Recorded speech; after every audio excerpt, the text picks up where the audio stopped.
Over the years, the Uganda Wildlife Authority has grappled with wildlife poaching and the trafficking of ivory, river horns and pangolin scales, which are highly demanded on the international black market. The most recent challenge was the poisoning and the death of 11 lions in Queen Elizabeth National Park in Kasese district. In a bid to fight such crimes and mitigate animal-wildlife conflict, the International Consortium for Combating Wildlife and Forest Crime has passed on to the Ugandan government an analytic toolkit and rapid reference guidelines for the investigation and prosecution of wildlife crimes. It's meant to better understand the criminal justice capacity and the preventive response of Uganda to address these crimes. What it does is it looks at legislation, it looks at prosecution, looks at judiciary, looks at law enforcement, looks how all of this is working together.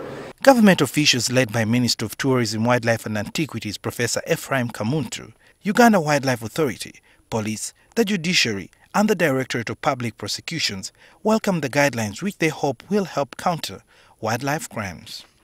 And so it will be useful for whoever is working on prosecuting wildlife crime to have a reference, to be able to quickly check what have I missed.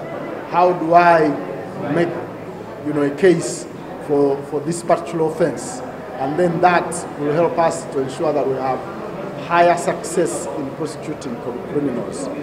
Uganda's tourism is based on our natural assets, on wildlife, on climate, on water, on forestry, on fauna, on flora. If all these are wiped out, these tourists who bring foreign exchange and improve the balance of payment position for our country, and we are able to develop, will be affected.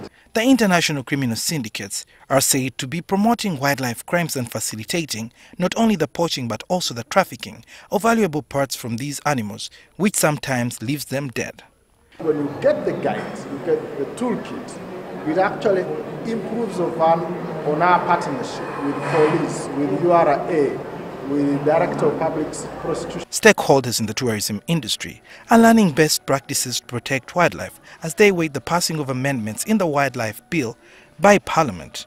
Wildlife not only contributes to the sustenance of the ecosystem but also brings in foreign exchange through tourists for national development. Sohel Mugabe, NTV.